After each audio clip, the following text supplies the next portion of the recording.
கர்த்தர் நல்லவர், அவர் கிருபை என்றும் உள்ளது. ஆமென் சொல்லலாமா? எதை மறந்துடக்கூடாது?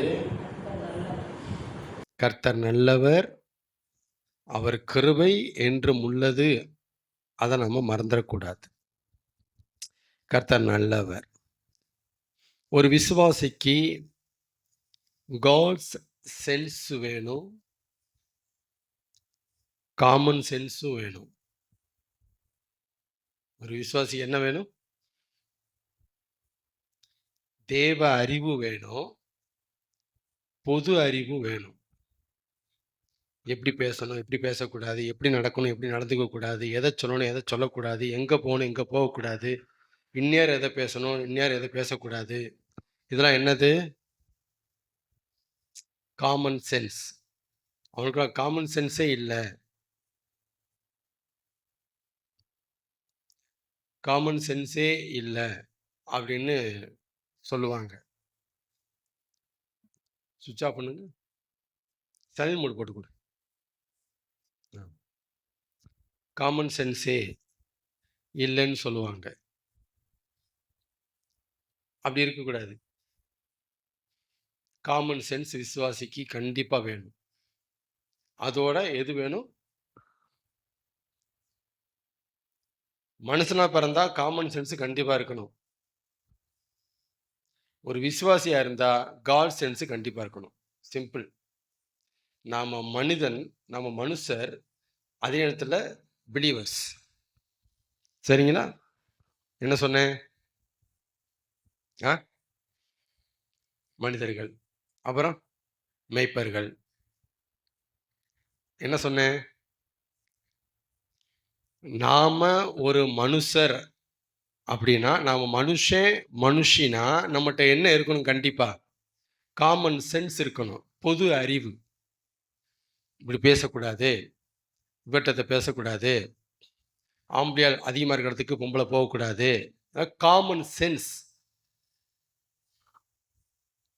ஒரு ஆம்பளை தனியாக இருக்கும்போது ஒரு பொம்பளை வந்து வீட்டில் எட்டி பார்க்கக்கூடாது, அப்படி சொல்லவும் கூடாது யாரையும். Common sense.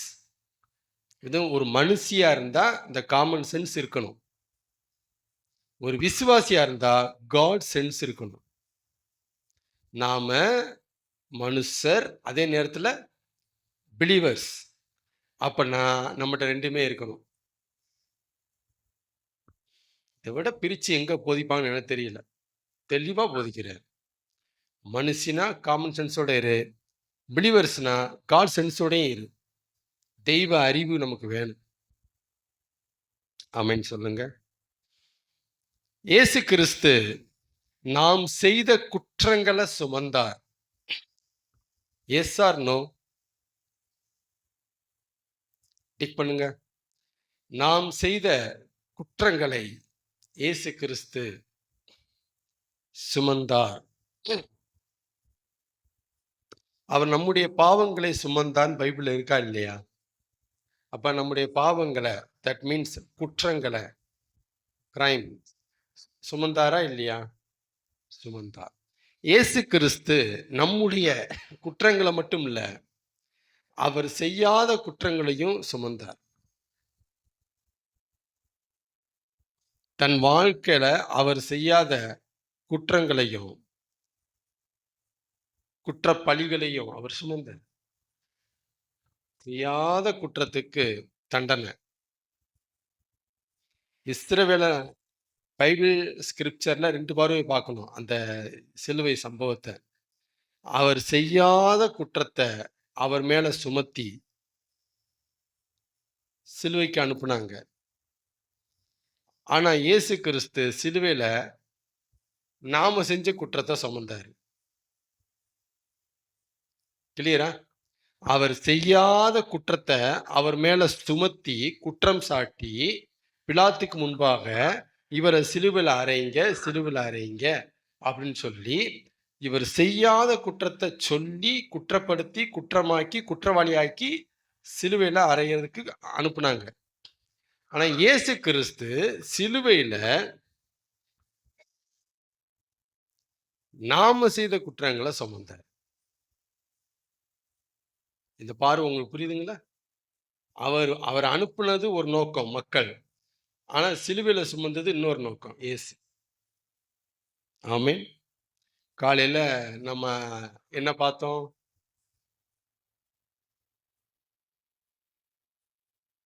ம். காலையில ஆண்டவர் என்ன பேசினாரு? அன்ப குறித்து பேசினாரு. யார் அன்ப குறித்து பேசினாரு? தேவ அன்ப குறித்து பேசினாரு. தேவன பற்றி எல்லாம் தெரிஞ்சும் அவர் அன்ப நாம கோட்ட விட்டுறக்கூடாது. தேவன பத்தி எதுவும் தெரியல, அன்பு தெரிந்தா தப்பிச்சுக்குவோம். தேவன பத்தி எல்லாம் தெரியும், அவர் அன்பு தெரியலனா மாட்டிக்குவோம். வகையா மாட்டுவோம். நமக்காக இயேசு கிறிஸ்து தேவகுமாரன் நமக்காக பரலோகத்த பரலோக லைஃப் ஸ்டைல் அப்படி ஒண்ணு இருக்குங்க. பரலோகத்துக்குன்னே உரிய லைஃப் ஸ்டைல் ஒண்ணு இருக்கு. வாழ்க்கை முறை.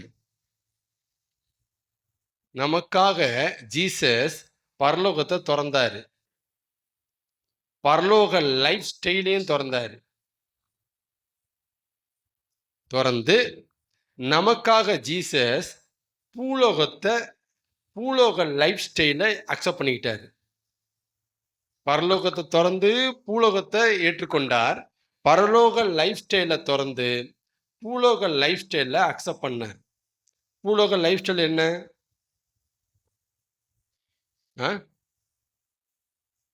நைட் ஆனா தூங்கணும், பகலானா எந்திக்கணும், குளிக்கணும், வைக்கணும், எல்லாம் போகணும். ட்ரெஸ் போட்டுக்கணும்,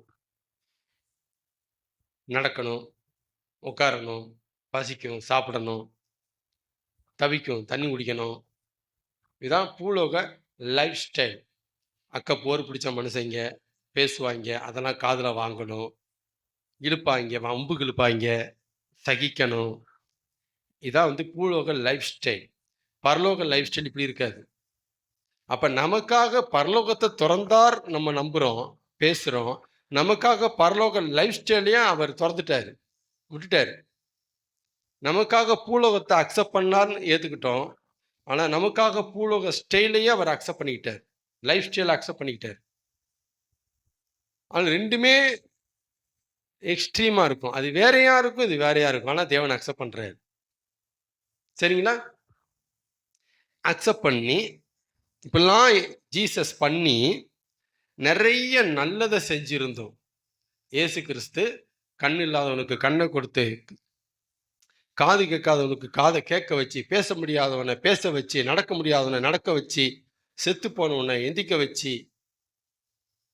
படுக்கையில் கிடந்தவனை எந்திக்க வச்சு, இவ்வளவு நல்லதுகளை 5 அப்பத்தை வச்சு இத்தனை பேரை போஷிச்சு, இவ்வளவு உபதேசம் பண்ணி, குஷ்டரோகிய தொட்டு அடி சுகமாக்கி, இவ்வளவு நல்லதுகளை பண்ணி பூலோகத்தை அக்செப்ட் பண்ணாரு, பூலோக லைஃப் ஸ்டைல் அக்செப்ட் பண்ணாரு, ஏகப்பட்ட நல்லதை பண்ணி, இவ்வளவு நல்லதை பண்ணி நமக்காக நமக்காக இவ்வளவு விஷயத்த பண்ணியும் முகமது நபிகள் மாதிரி, புத்தர் மாதிரி தன் காலம் வந்து அல்லது காலம் சென்று அவர் இயற்கை மரணம் அடைந்திருப்பாரே என்றால், இயற்கை மரணம் நமக்காக பரலோகத்தையே விட்டாருங்க. நமக்காக பரலோக லைஃப் ஸ்டைல்லே திறந்துட்டாருங்க. நமக்காக பாருங்க, மனுஷனா வந்து பூலோக லைஃப் ஸ்டைலை அக்செப்ட் பண்ணி எவ்வளவு நல்லது பண்ணார் தெரியுமா? ஐயோ, இயேசு கிறிஸ்து நல்லது பண்ணி மூலம் இறந்துட்டாருங்க. அந்த மகான் மாதிரி, இந்த மகான் மாதிரி அவர் இறந்துட்டாருங்க. அப்படின்னா அப்படி நடந்திருக்குமானால் அவர் நம்மகிட்ட காமிச்சிருக்கிற அன்பு அறகுறை. நான் சொல்றது சீரியஸா பேசுறேன். இவ்வளவு பண்ணியிருந்தும் நமக்காக அவர் எப்பயும் போல எல்லாரும் மாதிரி இயற்கையா இறந்திருந்தாருன்னா, அவர் நம்மகிட்ட காமிச்சிருக்கிற அன்பு பாதி அன்பு, முக்கால் அன்பை காமிச்சிருக்கிறாரு. முழுசா அவர் நான் காமிக்கல. பாடுகள் பட்டு பாதி வயசுல, என்ன வயசுல? முழு வயசு கிடையாது, 33 வயசு, பாதி வயசுல சிலுவையில அகோர மரணம் அடைஞ்சாரு பார்த்தீங்களா? அந்த அந்த அந்த அந்த நிகழ்வு தான் முழுமையான அன்பு. அங்க தான் தேவன் தம்முடைய ஒரு அன்பு கூட மிச்சமா இல்லாம கம்ப்ளீட்டா ஊத்திட்டாரு.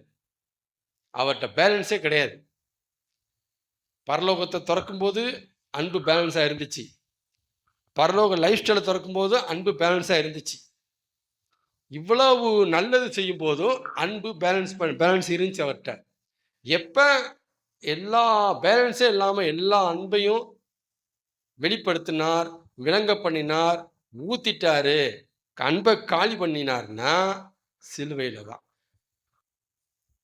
அதனால சிலுவைய வந்துட்டு சும்மா ஜஸ்ட் லைக் தட் எடுக்கவே கூடாது, எடுக்க முடியாது. என்னால முடியாது. நான் சொல்றேன் பாருங்க, இவ்வளவு செஞ்சும் சிலுவைங்கிற அந்த ஒரு ஏரியா நடக்கல அப்படின்னா, நத்திங். ஒண்ணுமே இல்ல. நமக்காக பிறந்தாரு. ஆனா நமக்காக மரிக்கலன்னா, நத்திங். நமக்காக பிறந்தது சந்தோஷத்த விட, நமக்காக மரிச்சது அதிக சந்தோஷம். அதிகமா கவனிக்க வேண்டிய விஷயம். நமக்காக பிறந்த அன்ப விட, நமக்காக மரிக்கும்போது தான் முழுமையான அன்பு வெளிப்பட்டுச்சு. நமக்காக பிறந்தபோது பாதி அன்பு வெளிப்பட்டுச்சு. நமக்காக மரித்தபோது முழுமையான அன்பு வெளிப்பட்டுச்சு. அதான் சொல்ல வரேன் நான். ஆமென்.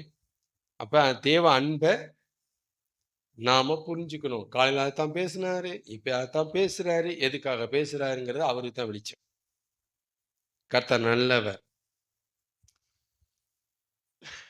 பாவ தண்டனையிலிருந்து நம்மள இயேசு கிறிஸ்துவின் ரத்தம் விடுவிக்கும். பாவத்தை மன்னிக்கிறதுனால பாவத்துக்கு வர வேண்டிய தண்டனை ரத்து செய்யப்படுகிறது. நம்மளை விடுவிக்குது. அதான் பாவங்களை சுமந்தார் அப்படின்னா, நமக்கு வர வேண்டிய பாவ தண்டனைகளை ரத்து பண்ணுனான்னு அர்த்தம். தேவன் பாவங்களை மன்னிக்கிறதுனால பாவ தண்டனை ரத்தாகிறது, ரத்து செய்யப்படுகிறது. சரிங்களா? அப்ப இயேசுவின் ரத்தம் நம்ம பாவ தண்டனையிலிருந்து நம்மளை விடுவிக்குது. ஆனா பாவம் நாம செய்யறோம் இல்லைங்களா, அதுல இருந்து ரத்தம் நம்மளை விடுவிக்காது. ரொம்ப மைனூட்டான பாயிண்ட். பாவ தண்டனையில இருந்து நாம செஞ்ச பாவத்துக்கான தண்டனையில இருந்து இயேசுவின் ரத்தம் நம்மளை விடுவிக்கும். ஆனா நாம பாவம் செய்யறதுல இருந்து அது நம்மளை விடுவிக்காது. தேவனுடைய வாயிலிருந்து புறப்படுகிற வார்த்தை தான் விடுவிக்கும். நான் பதிவு செய்யறேன் முதல் முறையா. நான் ஜீசஸனுடைய பிளட்டோடைய பர்பஸே சரியா புரிஞ்சுக்கப்படல. எல்லாத்துக்கும் ரத்தத்தை எடுக்கிறாங்க. அவர் என்ன மனசுல வச்சுட்டு ரத்தத்தை கொடுத்தாருங்கிறதே, ரத்தத்தை வச்சாருங்கிறதே பெரிய இருட்டா இருக்கு. என்னத்தையோ சொல்றோம் நம்ம. நோ, பர்பஸ் தெரிஞ்சிருக்கணும். இயேசுவின் ரத்தத்துக்கு எல்லை இருக்கு. அந்த அந்த அதுல தான் அது வரைக்கும் அது ஒர்க் பண்ணும். அடுத்த வேற இதில் போறாரு. அதை புரிஞ்சுக்கணும். அப்ப பாவ தண்டனிலிருந்து இயேசுவின் ரத்தம் விடுவிக்கும். நாம பாவம் செய்வதிலிருந்து தேவனுடைய வாயிலிருந்து புறப்பட்ட அல்ல, புறப்படுகிற வார்த்தை விடுவிக்கும். என்ன சொன்னேன்? புறப்பட்ட வார்த்தை இல்ல. இயேசு தெளிவா சொல்றாரு. உபாகமத்துல தெளிவா இருக்கு. தேவனுடைய வாயிலிருந்து புறப்படுகிற ஒவ்வொரு வார்த்தையினாலும் மனுஷன் பிழைப்பான். புறப்படுகிற, புறப்பட்ட இல்ல, புறப்படுகிற. புறப்பட்ட வார்த்தை மறுபடியும் புறப்படுகிற வார்த்தையா இருக்காத பட்சத்தில் புறப்பட்ட வார்த்தை நம்மள ஒன்றும் செய்யாது. தெளிவா சொல்றேன். ஒரு முறை புறப்பட்ட வார்த்தை மறுபடியும் புறப்படுகிற வார்த்தையாக இருக்காத பட்சத்தில் புறப்பட்ட வார்த்தையினால் நமக்கு ஒரு பிரயோஜனம் இல்லை. புரியுதுங்களா? புறப்படுகிற வார்த்தை. அதனாலதான் எத்தனையோ புறப்பட்ட வார்த்தைகள் பைபிள்ல இருந்தாலும் அன்னைக்கு ஒரு வசனம் புறப்படுகிற வார்த்தையா மாறும். அதான் எல்லா ஊழியருடைய அனுபவம். அதான் நீங்க பைபிளை வாசிச்சிட்டே பாருங்களேன், டக்குன்னு உங்க கண்ணு ஒரு வசனத்துல நிலக்குத்தும் அப்படிம்பாங்க, நிலக்குத்தி நிற்கும்பாங்க. ஏன்னா புறப்பட்ட வசனம் புறப்படுகிற வசனமாக உருமாறுகிறது. அப்பதான் நம்மகிட்ட கிரியை செய்ய ஆரம்பிக்குது. அதனால புறப்பட்ட வசனம் வேறு, புறப்படுகிற வசனம் வேறு. 2யும் பிரிச்சுக்கணும். புறப்படுகிற வசனம் ரேமா. இதான் ரேமாங்கிறாங்க. புறப்படுகிற வசனம். புறப்பட்ட வசனத்தினால ஒரு பிரயோஜனம் இல்ல. புறப்பட்ட வசனம் என்னைக்கு புறப்படுகிற வசனமா மறுபடியும் மாறுதோ, அப்பதான் அந்த வசனத்தினால நமக்கு பிரயோஜனம். ஆமென்னா? கர்த்தர் நல்லவர். அதனால நீங்க பாவம் செய்யாம இருக்கணும் அப்படின்னா, தேவனுடைய வாயிலிருந்து புறப்படுகிற வார்த்தை அத செய்யும். ஐயோ! நான் பாவம் செஞ்சுட்டேனே! தண்டனை தப்பிக்கணுமேன்னா, இயேசுவின் ரத்தம் உங்களுக்கு ஹெல்ப் பண்ணும். இயேசுவின் ரத்தம் எதுக்கு ஹெல்ப் பண்ணும்? தேவனுடைய வாயிலிருந்து புறப்படுகிற வார்த்தை எதுக்கு ஹெல்ப் பண்ணுன்ட்டு பிரிச்சு புரிஞ்சுக்கணும். ஆமென். எதிர்பாராத ஒண்ணு நடக்கிறது. காமன் சென்ஸா என்ன பேசுவோம்? அதான் எதேர்ச்சியா. எதேர்ச்சியா. எதிர்பாராம ஒண்ணு நடந்துருச்சு. எது அதிகமா எதிர்பாராம நடக்கும்? உலகத்துல? Very good. விபத்து. விபத்து, ஆக்சிடென்ட் எதிர்பாராம நடக்கிற ஒண்ணு. சரிதானே? ஒரு கார் போகுது, பைக் அடிச்சு போயிட்டான். திட்டம் போட்டு நடக்கிற கொலை வேற, எதிர்பாராம நடக்கிற ஆக்சிடென்ட் வேற. ஆக்சிடென்ட் வேற, பிளான் பண்ணி செய்றது வேற. நான் ஆக்சிடென்ட் பத்தி பேசிட்டு இருக்கிறேன். விபத்து. அப்ப எதிர்பாராம ஒண்ணு நடக்கிறத விபத்து. அதே நேரத்துல எதிர்பார்த்த ஒண்ணு தான். ஆனா எதிர்பாராம நடக்குது. இது என்னது? இதுவும் விபத்து தான். எதிர்பாராத ஒண்ணு நடந்தாலும் விபத்து தான். எதிர்பார்த்த ஒண்ணு எதிர்பாராத நேரத்துல நடந்துச்சுனாலும் அதுவும் விபத்து தான். 2மே விபத்து தான். இப்ப எதிர்பார்த்த ஒண்ணு எதிர்பாராத நேரத்துல நடக்க இருக்குது. என்னது அது? இயேசுவின் வருகை. ஈவினிங் மட்டும் எப்படியா வருகை டச் பண்றாருல்ல? இயேசுவின் வருகை எதிர்பார்க்கிற ஒன்று. ஆனா எதிர்பாராத நேரத்துல நடக்கிற ஒன்று. அப்ப இயேசுவின் வருகை ஒரு விபத்து போல நடக்கும். புரிஞ்சுக்குங்க.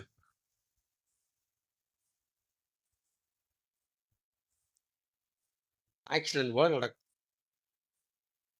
எதிர்பார்த்தது, ஆனா எதிர்பார்க்காத நேரத்துல நடக்குது. இயேசு கிறிஸ்து அதான் சொன்னார். நீங்க நினையாத நாளிலும், நாளிகையிலும் நான் வருவேன்னாரு.